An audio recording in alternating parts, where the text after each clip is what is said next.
Each and every week, fans tune in to see Bill Maher rant and rave about wokeism and Gen Z, mock COVID safety protocols, and engage in casual Islamophobia and transphobia. The takes, stale as ever, are identical to those you see on any Substack run by a disgraced and/or wildly uncollegial ex-reporter or a right-wing podcast. While I am not under any illusion that Maher is anywhere close to a journalist, if he's going to continue masquerading as some sort of tell-it-like-it-is cultural authority, then he should at least exercise a degree of social responsibility. On Friday night, Maher welcomed Benjamin Netanyahu to his real-time show. As Prime Minister of Israel, Netanyahu lorded over what UN rights experts call an apartheid regime, cozied up to one of the most nakedly corrupt presidents in U.S. history in Donald Trump, and proved so corrupt that he was pushed out by his government after being indicted on bribery and fraud charges, owing to his allegedly receiving bribes from Hollywood producers and pushing legislation beneficial toward a newspaper group in exchange for favorable coverage.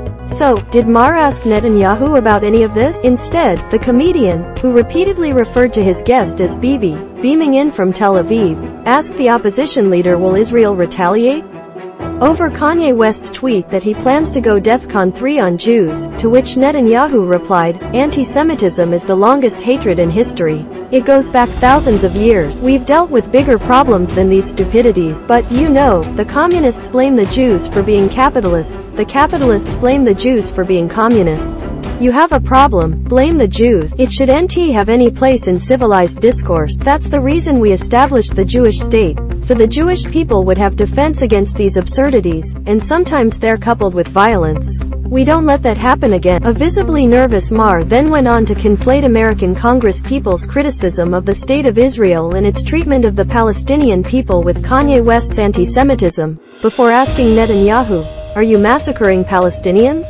And are you an apartheid state? After a brief pause, Netanyahu replied, no, no, and no. I mean, these are ridiculous charges against the one democracy in the Middle East.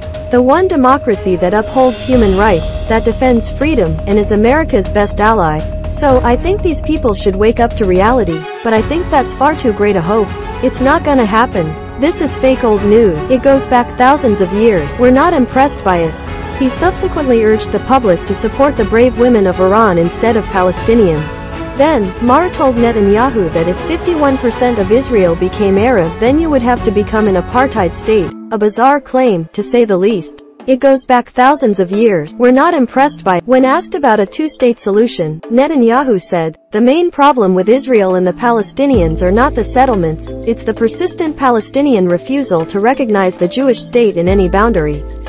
He went on to argue that the Palestinians don't want peace. Netanyahu proceeded to tout the Abraham Accords and brush off a question from Maher about how Trump could be both good to Israel and a demagogue who oversaw a coup in America, before Maher wished him Mazel Tov on Israel's upcoming 75th anniversary and good luck in the election. Later on, Maher had astrophysicist Neil deGrasse Tyson on as a panel guest. If you think Maher asked him about his numerous sexual misconduct allegations, well, of course he didn't.